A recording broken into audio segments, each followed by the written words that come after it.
সাহস কৰে তাত তোমাৰ উত্তৰ দিব নোৱাৰো কিন্তু যিসকলে বেছিকৈ সাহস কৰে তেওঁলোকক কেনেকৈ ঠাণ্ডা কৰিব পাৰি তাৰ ব্যৱস্থাটো আমি কৰিব পাৰোঁ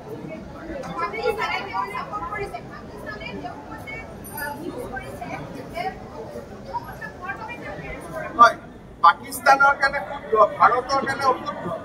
গতিকে ভাৰতে যি শুদ্ধ ক'ব তাক পাকিস্তানে অশুদ্ধ ক'ব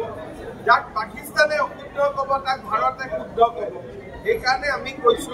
যে ভাৰত আৰু পাকিস্তানৰ কোনো কথাত মিল নাই আমি শত্ৰু ৰাষ্ট্ৰ আৰু আমি শত্ৰুৰ দৰে থাকিব লাগিব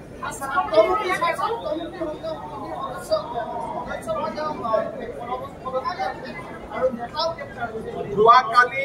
কৃষক মুক্তি সংগ্ৰাম সমিতিৰ এজন নেতা গ্ৰেপ্তাৰ হৈছে ভাৰত বিৰোধী মন্তব্যৰ কাৰণে যোৱাকালিও মই গুৱাহাটী বিশ্ববিদ্যালয়ত আপোনালোকক কৈছো যোনে ভাৰত বিৰোধী মন্তব্য দিব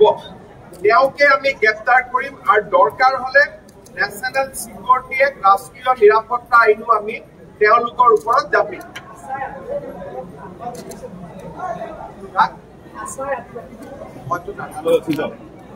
আদিবাসী চাহ মানুহৰতো আমাকে ভোট ৯৯-১০০ বুলি নকওঁ মই ৯৯.৯% আদিবাসী আৰু চাহ জনগোষ্ঠীৰ লোকে ভাৰতীয় জনতা পাৰ্টি কোনো আমাক ভোট দিব 99.9 বুলি মই সাহস কৰে তাত তোমাৰ উত্তৰ দিব নোৱাৰো কিন্তু যিসকলে বেছিকৈ সাহস কৰে তেওঁলোকক কেনেকৈ ঠাণ্ডা কৰিব পাৰি তাৰ ব্যৱস্থাটো আমি কৰিব পাৰোঁ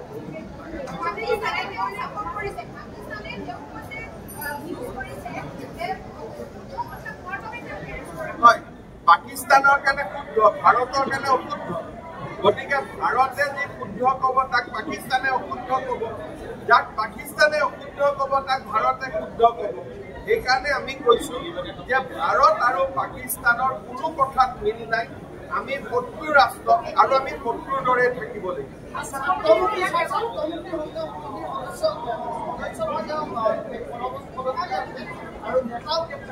যোৱাকালি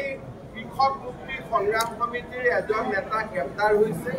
ভাৰত বিৰোধী মন্তব্যৰ কাৰণে যোৱাকালিও মই গুৱাহাটী বিশ্ববিদ্যালয়ত আপোনালোকক কৈছো যোনে ভাৰত বিৰোধী মন্তব্য দিব তেওঁকে আমি গ্ৰেপ্তাৰ কৰিম আৰু দৰকাৰ হলে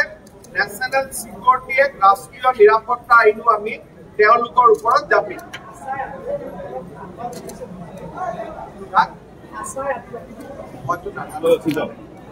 আদিবাসী চাহ মানুহৰতো আমাকে ভোট ৯৯-১০০ বুলি নকওঁ মই ৯৯.৯% আদিবাসী আৰু চাহ জনগোষ্ঠীৰ লোকে ভাৰতীয় জনতা পাৰ্টি কোনো আমাক ভোট দিব 99.9 বুলি মই নকওঁ